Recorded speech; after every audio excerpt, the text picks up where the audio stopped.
n'ai pas pu saluer. Vous savez, tout ce qui se passe actuellement, la parole dit, ne soyez pas troublés. Il faut que ces choses, elles arrivent. Mais, en tout cas, nous, ce qu'il faut, c'est qu'on puisse garder le cap, comme j'ai l'habitude de le dire, que l'on reste les yeux fixés sur Christ. Amen. Alors, je vais vous inviter à faire une lecture dans 2 Chroniques, au chapitre 34.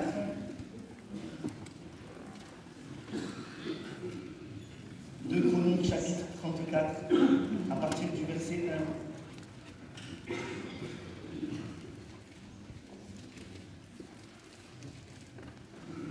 Josias avait 8 ans lorsqu'il devint roi et il régna 31 ans à Jérusalem.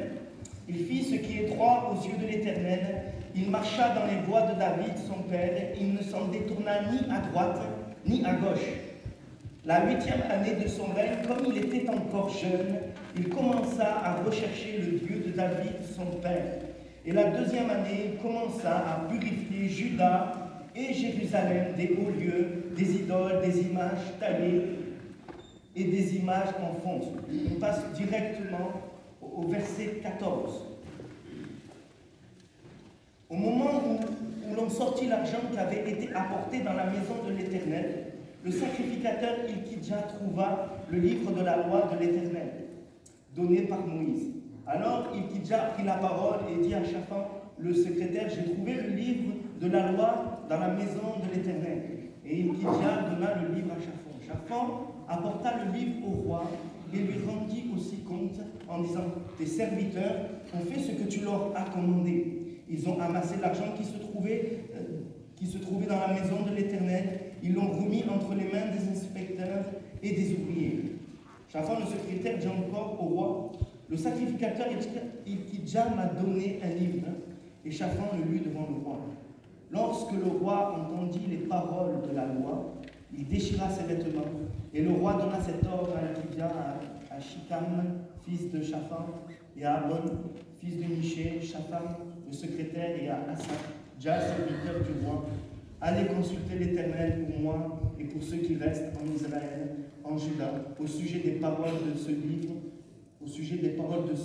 qu'on a trouvé, car grande est la colère de l'Éternel qui s'est répandue sur nous, parce que nos pères n'ont point observé la parole de l'Éternel et n'ont point mis en pratique tout ce qui est écrit dans ce livre.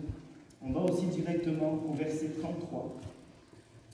Josias fit disparaître toutes les abominations de tout le pays appartenant aux enfants d'Israël. Il obligea tous ceux qui se trouvaient en Israël à servir l'Éternel, leur Dieu. Pendant toute sa vie, ils ne se détournèrent point de l'Éternel, le Dieu de leur père.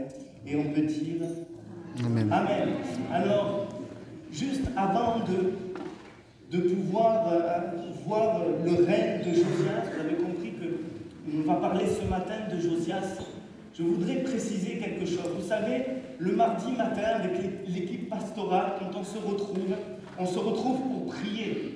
On se retrouve pour parler de certaines choses, même douloureuses, comme M. Galis nous a fait part de ce prospectus-là. Mais jamais on se retrouve ensemble pour dire sur quoi tu prêches ou sur quoi je prêche. Ça, on se place devant l'Éternel et Seigneur, qu'est-ce que tu veux dire à ton peuple? Et c'est comme cela qu'on fait, et on se rend compte que le Seigneur met sur mon cœur, par exemple, de parler de l'église de Thyatire, et que sur le cœur de M. Lozano, c'est l'église de Pergame, et sur le cœur de M. Galis, c'était sur l'étude dimanche après-midi sur la parole de Dieu. Et là, on va voir que c'est encore lié. Alors que nos cœurs puissent être ouverts. Parce que ce n'est pas simplement quelque chose que j'ai envie de dire. D'ailleurs, ce n'est pas facile, il y a des choses qui ne sont pas faciles à dire. Mais ce qu'il faut ouvrir, c'est nos cœurs, parce que c'est le Saint-Esprit qui ouvre et qui nous donne la direction à suivre. Dans les prières, on a pu entendre, et on a entendu, Seigneur, tu sais ce que j'ai besoin. Toi, Seigneur, tu sais ce que dans mon cœur j'ai besoin. Et le Seigneur sait exactement ce que nous avons besoin. Il sait exactement vers quoi on doit se tourner. Et on peut dire, merci Seigneur. Alléluia. Vous savez que dans Hébreux 12, au verset au chapitre 12 et au verset 12 et 13, il est dit « Fortifiez donc vos mains languissantes et vos genoux affaiblis, et suivez avec vos pieds des voies droites, afin que ce qui est boiteux ne dévie pas, mais plutôt se raffermisse. » On a chanté « Monte ta main sur le raffermis mes pas ». Et c'est important parce que ce que le Seigneur veut faire, c'est nous raffermir. Ce que le Seigneur veut faire, c'est ce qui est boiteux. Alors peut-être que tu es venu avec les bras languissants, les genoux faiblis, non? On est tous fatigués de quelque chose. On est tous venus fatigués ce matin. On est tous venus chargés, pour la plupart, avec la joie du Seigneur, mais on sait qu'il y a des combats dans nos vies au quotidien, mais ce que le Seigneur veut faire, c'est que nos pieds puissent garder la bonne direction, la voie droite sur laquelle le Seigneur veut que nous y allions. Amen. Alors bien sûr, on arrive sur le règne là de Josias. Et Josias, c'est la dernière, on pourrait dire, éclaircie avant une longue période sombre pour le peuple de l'Éternel. Et on pourrait, si je devais donner un titre ce matin à ce message, je dirais le réveil de la fin. Pourquoi le réveil de la fin? Tout simplement parce que nous l'exprimons dans nos prières et nous savons que c'est les temps de la fin parce que tout ce que dit la parole de Dieu, ça s'accomplit. C'est le livre le plus actuel, je le dis, je le redirai. Il suffit d'ouvrir la Bible pour dire, mais c'est exactement ce qui est en train de se passer dans ce monde. C'est le livre bien sûr, c'est le livre de vie. Il y a toutes les réponses à nos questions. C'est pour ça que je dis le réveil de la fin, parce que nous sommes dans les temps de la fin. Le retour du Seigneur est proche. Jésus vient bientôt chercher son Église, et ça, c'est une réalité. Il suffit d'ouvrir les yeux sur ce qui se passe à l'extérieur. Mais on exprime aussi dans nos prières, Seigneur, j'aimerais tellement un réveil. Non? Oui. Frères et sœurs, oui ou non? J'aimerais un réveil, Seigneur. J'aimerais que tu viennes, que tu me secoues un peu, parce qu'il y a une grande confusion dans le monde religieux, dans le monde actuel. Il y a une grande confusion. Seigneur, j'ai besoin que tu viennes et que tu nous parles, que tu nous visites, afin d'aller de l'avant avec toi, afin de raffermir nos pas. Ça, c'est la réalité. Et Josias, quand il va être au pouvoir, il va avoir seulement 8 ans. Quand il va être roi de Juda, il va avoir 8 ans. C'est pas un enfant de 8 ans. Je sais qu'il y a des enfants ce matin, je vois, mais imaginez un enfant de 8 ans prendre le pouvoir de, président de la République. Ce serait étonnant, non? Et je ne sais pas si un enfant de 8 ans a réellement envie de prendre le pays de France en main. Quand on voit les crises qu'il y a, on ne sait plus en quoi croire, on ne sait plus vers qui se tourner, on se rend compte que même le monde politique, il est corrompu. De plus en plus, on se dit, Seigneur, mais je ne vais pas pouvoir me tourner vers ces hommes-là, je ne peux pas avoir confiance en ça, parce qu'il est corrompu. Mais que dire du monde religieux aussi? Il est encore plus corrompu. Il y a des loups parce qu'il y a des personnes qui sont touchées, ils ont joué avec mes sentiments, ils ont joué avec mon âme, ils m'ont piégé, et on se retrouve complètement confus dans notre cœur. Et Josias, quand il vient, quand il prend on va dire qu'il est le roi, quand il va être établi roi, c'est une confusion grande qu'il y a dans le pays, très grande. Et vous savez que ce pays a été séparé, il y a eu une division. Il y a eu le royaume du Nord et il y a eu le royaume du Sud. Le royaume du Nord qu'on appelle Israël et le royaume du Sud qu'on appelle Juda, qui est composé seulement de la tribu de Juda et de Benjamin. Et vous savez, il n'y a pas eu un seul bon roi en Israël, le royaume du Nord. Mais on peut se rendre compte que dans le royaume du Sud, il y a eu effectivement des mauvais rois. Mais il y a eu aussi des bons rois. Et le premier, enfin pas le premier, mais il y a eu un bon roi, la dernière fois on en avait parlé un vendredi, il s'appelait Ézéchias. Et Ézéchias, il a regardé la situation du pays et il est venu faire une rupture avec ce qui était des traditions, de l'idolâtrie qui était dans le pays. Il est venu marquer une rupture. Pour ceux qui se souviennent et qui connaissent un peu cette histoire, il y avait le serpent d'airain. qui avait été un moyen de délivrance puissant de la part de Dieu en faveur du peuple qui nous parle de la croix d'ailleurs. Qui nous parle de la croix. Mais eux, ils en ont fait, avec Ézéchias en tout cas, ils en ont fait un instrument d'idolâtrie et le peuple brûlait de l'encens. Ils étaient attachés au symbole. Ils n'étaient pas attachés, leur cœur était loin de Dieu. Et ce qui est important, c'est pas comme certains voudraient posséder un morceau de croix de Jésus. Ce qui n'est pas important d'avoir la croix autour du cou. Ce qui est important, c'est ce que la croix, elle est une réalité tous les jours dans ma vie. C'est ça qui est important. Est-ce que cela, c'est une réalité? Bien sûr, il va venir Ézéchias, tout comme Jonas, faire une rupture avec ce qui était toléré et ce qui était établi et qui n'était pas la gloire de Dieu. Il n'était pas voulu de Dieu. Amen. Josias, 8 ans. Il va régner 31 ans, on l'a vu ensemble. Mais imaginez un petit peu quand même. Hein? Les adultes qui étaient autour. Un enfant de 8 ans qui prend le pouvoir. On va le manipuler. Il va être maniable entre nos mains. On va l'amener là où il veut, là où on veut. Et certains voulaient sûrement qu'il continue dans les voies mauvaises de son père Amon.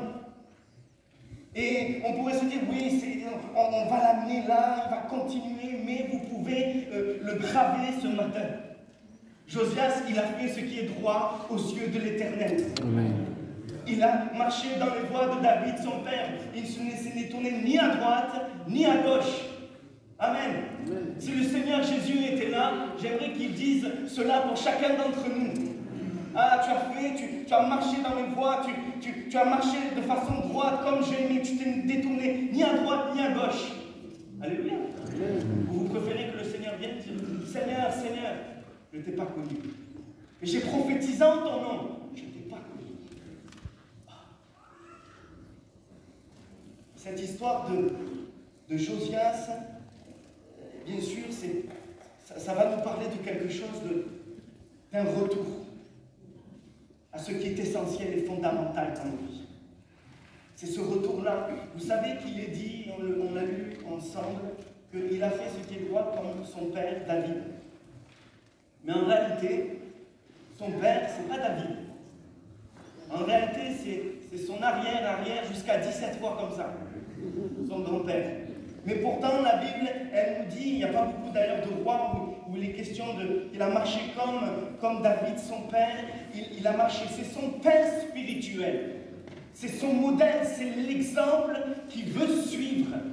Josias, il a 8 ans, il va avoir 16 ans, il veut suivre ce que David a fait. Il ne veut pas suivre l'exemple de son père et de son grand-père d'ailleurs. Et on va le voir dans quelques instants. Ce qui est important, c'est ne pas s'attacher à une dénomination.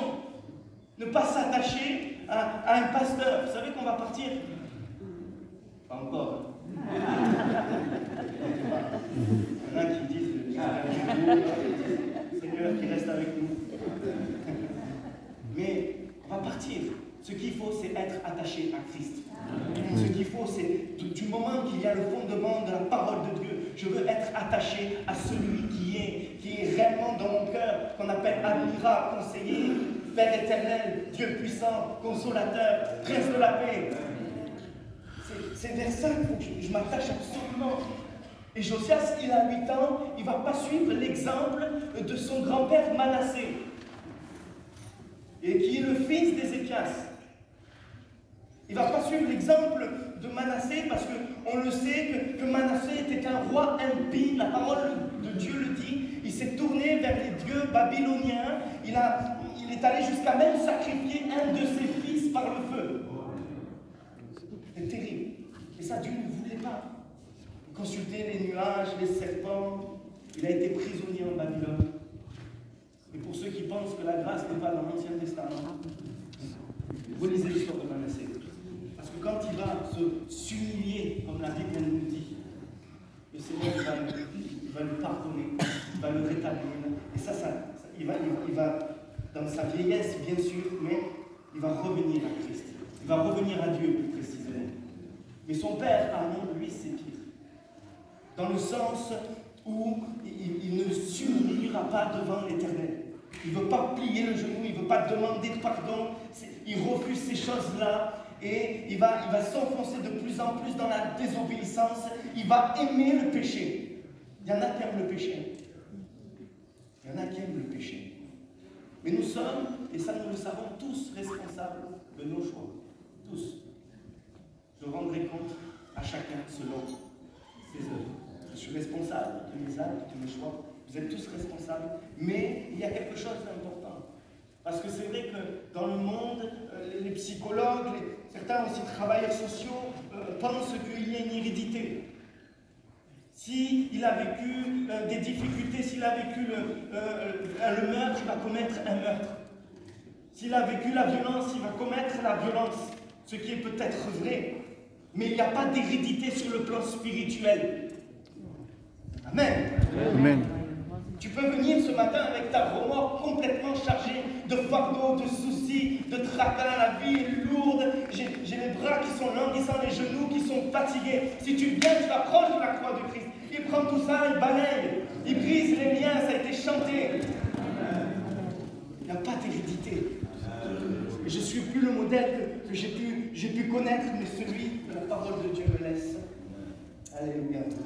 Il y a 16 ans, bien sûr, il nous a dit qu'il va commencer à chercher le Dieu de David, donc le véritable sauveur et Seigneur. C'est l'image pour vous et pour moi je recherchais Christ, de l'accepter en tant que sauveur, et ça nous a été encore appelé comme Seigneur aussi.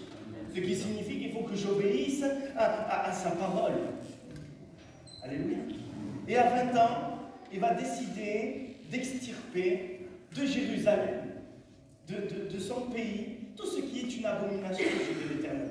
Il faut comprendre quelque chose. Quand je m'engage avec Christ, il y a des actions qui sont menées. Il y a des choses qui sont menées. Quand je prends un engagement, derrière ça suit. Je signe un contrat de travail, il faut que je vienne à l'heure. Non? Sinon le patron va pas être content.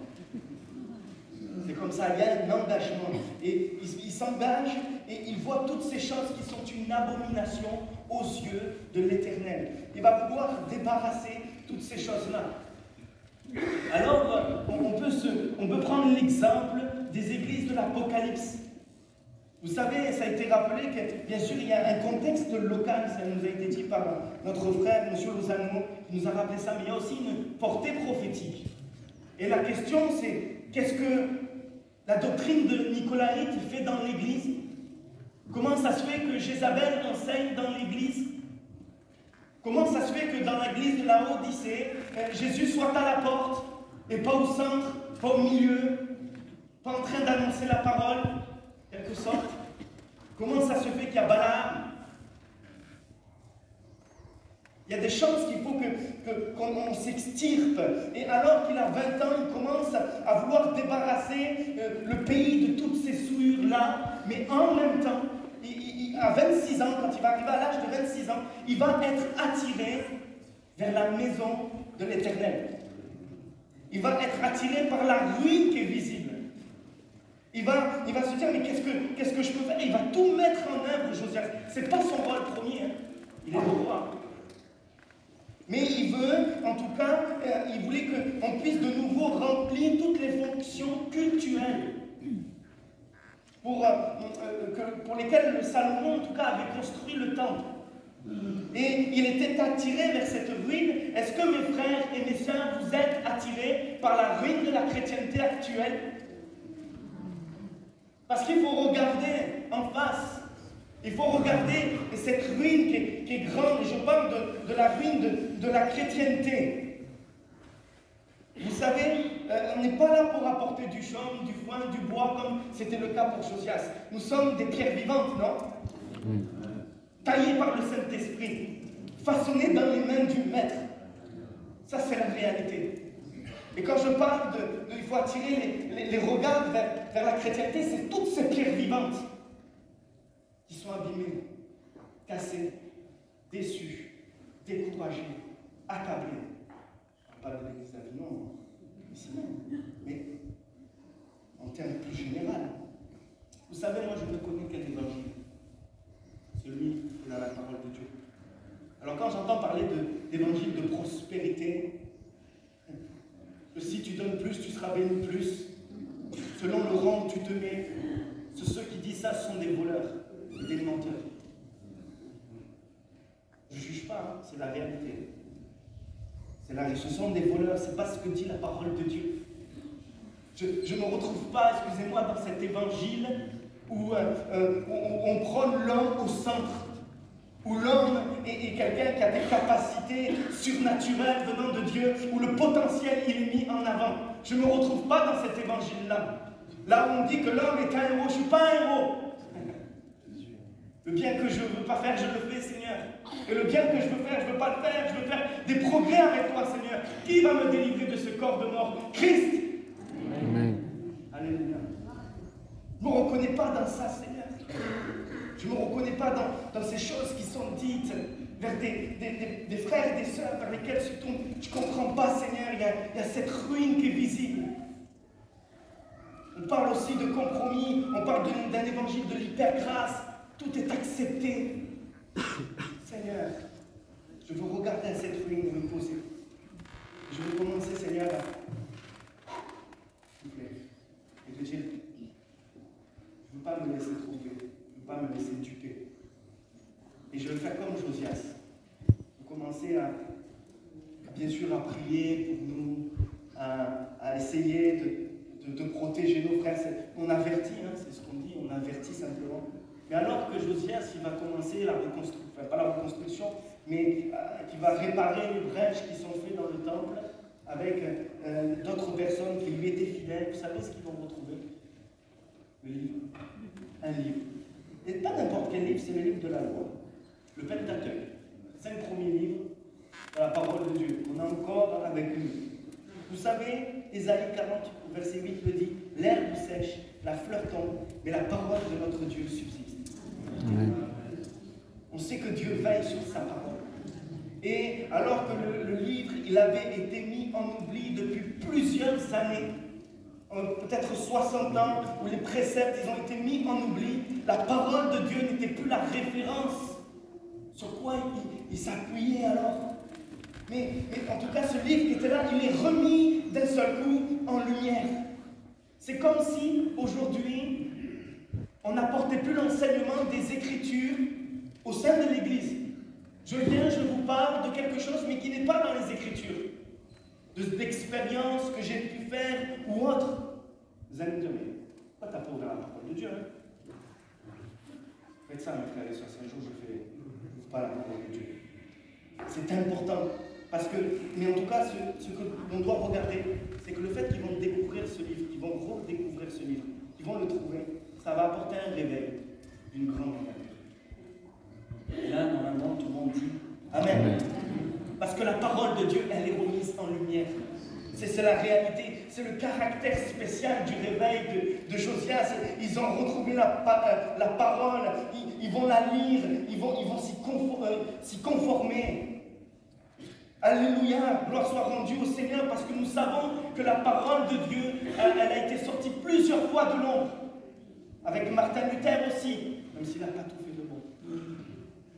C'est un moine, et pourtant, quand il a commencé à lire la parole de Dieu, il va finir par mettre sur les églises les 80, 15 thèses, non? Pour ceux qui connaissent un peu l'histoire. Bon, bien sûr, j'ai réduit. J'ai vachement réduit.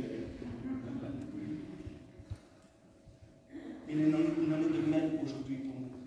La parole de Dieu, elle doit être remise en lumière. Elle doit être remise en lumière dans mon cœur. Elle doit être remise en lumière dans ton cœur. Elle doit être la référence de nos vies. Amen. Amen. Le psaume 119, ta parole est une lampe à mes pieds, une lumière sur mon sentier. Oui. Vous avez déjà roulé de nuit? Oui. Sur les petits chemins de campagne, vous savez, à Gaumont, là, dans les vitres. Je ne me suis jamais amusé à éteindre les phares. Et ne le faites surtout pas. Qu'est-ce qui va se passer si vous le faites? Vous allez continuer à rouler, hein, et vous allez vous mettre en danger. Ça revient à ça. Je continue ma marche chrétienne, ma vie, Seigneur, qu'elle soit chrétienne ou pas d'ailleurs, spirituelle, mais j'ai pas de phare. J'ai pas de guide. Et c'est pour ça qu'il faut absolument qu'elle soit remise en lumière. Vous savez que Gutenberg, il va bien sûr inventer la presse imprimée, mais regardez ce qu'il va dire. Dieu souffre parce qu'une grande multitude ne peut être atteinte par la parole sacrée. La vérité est captive dans un petit nombre de manuscrits qui renferment des trésors. Brisons le sceau qui les lie, donnons des ailes à la vérité, qu'ils ne soient plus manuscrits à grands frais par des mains qui se fatiguent, mais qu'ils volent multipliés par une machine infatigable et qu'ils atteignent tous les hommes. Amen. C'est un bon projet qu'il avait quand même. Parce que c'est d'ailleurs ce qui va se passer. Mais à l'époque de Gutenberg, c'était un peu comme Josias. Il manquait en tout cas la parole de Dieu. Beaucoup de personnes ne pouvaient pas se l'approprier. Beaucoup ne savaient pas lire aussi. Ça, c'est la réalité. Mais ce que je dois regarder, c'est qu'il s'appuie donc sur quoi? Il s'appuyait sur des pratiques religieuses. Il s'appuyait sur les traditions orales. Le baptême d'enfant n'est pas dans la Bible. Le purgatoire non plus. Les indulgences non plus. Il y a des choses qui ne sont pas dans la parole de Dieu. Et c'est pour ça qu'il faut absolument que je revienne à la parole de Dieu. Parce que l'absence de référence écrite, biblique, est très dangereuse pour ma marche. Il faut pas seulement avoir la parole, mais l'avoir dans son cœur. Et on va le voir dans quelques instants. Il faut absolument que j'ai cette référence écrite. Parce que Josias, il va se conformer à la loi. Alors qu'il dit, mais il faut qu'on revienne parce que nos pères, ils n'ont pas écouté, ils n'ont pas obéi, ils n'ont pas mis en pratique. La Bible est aujourd'hui et toujours le livre le plus imprimé au monde et encore le livre le plus lu au monde. Toujours. Comment ça se fait 2020 ans après? Si ce n'est plus, parce qu'on ne compte pas l'Ancien Testament. Comment ça se fait? Parce qu'elle produit toujours une transformation dans les cœurs. Du moment que tu ouvres la parole de Dieu, il y a quelque chose qui va se passer. Si tu lis les évangiles, il y a quelque chose qui va se passer au fond de ton cœur, parce qu'elle a des trésors pour nos vies. Alléluia, c'est merveilleux. Est-ce que la parole de Dieu est une règle? Vous en avez fait la règle de votre vie? C'est un jugement, hein. Je me sens repris moi-même. Je me sens repris moi-même. Est-ce que pour les petites et pour les grandes choses, je consulte l'Éternel? Est-ce que je suis conforme à ce que la parole écrite dit? Vous savez, elle contient la bonne nouvelle. Je n'ai pas honte de l'Évangile. Vous n'avez pas honte de l'Évangile? Pourquoi? Parce qu'elle est une puissance de Dieu pour sauver quiconque croit. C'est ce que dit Romains 1,16. Je vous donne la référence, vous irez vérifier. C'est merveilleux, c'est une puissance pour quiconque croit. Et alors qu'on le sait, la foi vient de ce que j'entends, et ce que j'entends vient de l'équipe pastorale. Elle ne vient pas derrière le pupitre, derrière le micro. Elle vient de la parole de Dieu. Elle vient de Christ. Et c'est ça qui produit la foi en moi. Je ne dois pas écouter les hommes. Je dois veiller à ce que les hommes disent. Mais je dois m'attacher à la parole de Dieu. Et vous savez que Josias, bien sûr, ça parlait d'obéissance. Même pas ce mot-là, on sait. Il nous jette ce mot-là, l'obéissance. L'obéissance à la parole de Dieu, parce qu'il est écrit qu'elle fait dépendre la bénédiction ou le malheur. En quelque sorte, si Jésus va là-bas, il faut que j'aille là-bas. Pas là-bas. Je serai tout sous sa protection. C'est ça qui est merveilleux. Les réveils sont toujours, je crois que nous exprimons vraiment ce désir de voir un réveil dans nos cœurs. Il est sincère. Et les réveils sont toujours liés au retour à la parole de Dieu. Toujours. C'est systématique. C'est comme ça. C'est quand je reviens aux Écritures, quand je reviens à l'obéissance, à l'observation méticuleuse, soignée, appliquée des Écritures, qu'il y a un réveil qui se passe par la puissance du Saint-Esprit. Alléluia. Pourquoi? Parce qu'elle va venir provoquer un retour sur soi. On a besoin de retour sur nous, mes frères et sœurs. On a coutume d'appeler la repentance. La repentance. C'est une marche dans la bonne direction. Vous regardez ce que dit la parole. Hébreux 4,12, on le connaît ce texte, mais je le relis. Car la parole de Dieu est vivante et efficace. Elle est plus tranchante que toutes les épées à double tranchant et pénétrant jusqu'au plus profond de l'être, jusqu'à atteindre âme, esprit, jointure et moelle, elle juge les dispositions et les pensées du cœur.